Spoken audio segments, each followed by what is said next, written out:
कि आपको पता है एक ग्लोबल वॉर चल रही है, गन से नहीं बल्कि पैसा, टेक और पावर से, और इसका डायरेक्ट असर पड़ रहा है आपकी ईएमआईज, जॉब्स और इन्वेस्टमेंट्स पर। So hello, it's me Ayush और आपके लिए मैं लाया हूँ अपना special new video on the topic US China trade war. इस वीडियो के आखिर में हम ये भी देखेंगे कि इंडिया इस ट्रेड वॉर का फायदा कैसे उठा सकता है। सो स्टिक अराउंड। आज का पहला टॉपिक है ग्लोबल मार्केट्स क्या है। दुनिया भर के देश आपस में सामान बेचते हैं, खरीदते हैं, सर्विसेज एक्सचेंज करते हैं और इन्वेस्ट करते हैं।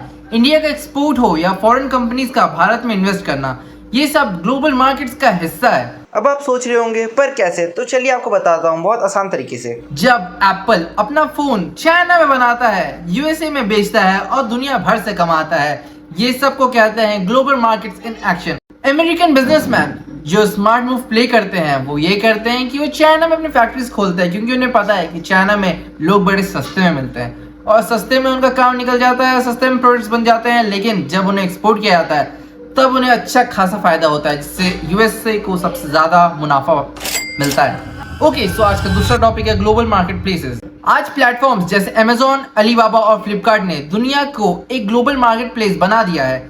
अब एक सेलर दिल्ली में बैठ के लंदन में प्रोडक्ट्स बेच सकता है।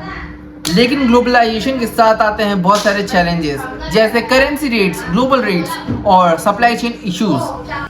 सबसे धमाकेदार टॉपिक अब आ रहा है, जो है Trump versus China trade war का गेम।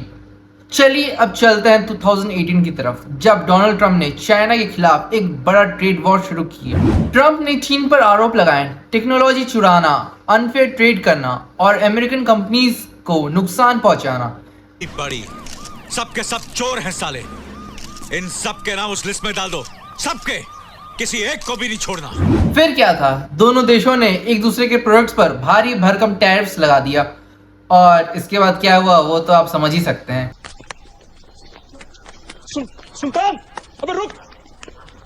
सुल्तान, क्या कर रहा है? अबे क्या हो गया? लगता है अबे लग रहा है, छोड़, अबे क्या? ये सिर्फ ट्रेड की लड़ाई नहीं, एक ट्रेड वॉर थी, ट्रेड, टेक और टेरिटरी के लेवल्स पर। अब अपने चौथे टॉपिक पे आते हैं, जो है ग्लोबल मार्केट्स पर असर।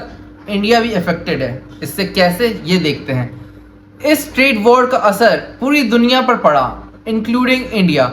कई कंपनियों ने अपने फैक्ट्रीज चाइना से हटाकर वियतनाम, इंडिया और बांग्लादेश में लगाए। इन्वेस्टर्स परेशान हुए, प्राइसेस बढ़ गए और अनसर्टेनिटी बढ़ती गई। जब बाइडेन की गवर्नमेंट आई तो उन्होंने ट्रम्प की पॉलिसीज को पूरी तरह रिवर्स नहीं किया, तो उसके बाद भी टेंशन चलती रही। अब हमारा टॉपिक 5 आता है कि इंडिया को इससे क्या असर पड़ेगा। तो इंडिया के लिए ये एक मौका है और एक चैलेंज भी। अगर हम स्मार्ट तरीके से मैन्युफैक्चरिंग, ट्रेड और टेक्नोलॉजी को ग्रो करें तो हम ग्लोबल मार्केट्स में एक बड़ा रोल निभा सकते हैं। चाइना से डिपेंडेंसी कम करने की कोशिश हो रही है और इंडिया को एक अल्टरनेट हब माना जा रहा है फॉर इलेक्ट्रॉनिक्स, फार्मा और टेक्सटाइल्स। तो दोस्तों, ग्लोबल मार्केट सिर्फ इकोनॉमिस्ट या बिजनेसमैन के लिए नहीं, ये आपके रोज के खर्चे, नौकरी, इन्वेस्टमेंट सबको इफेक्ट करता है। सो लाइक, शेयर और कमेंट्स करके बताएं आपका क्या मानना है यूएस चाइना ट्रेड वॉर के इम्पैक्ट पर। That's all for today. मिलता हूं आपसे किसी वीडियो में, तब तक के लिए बाय।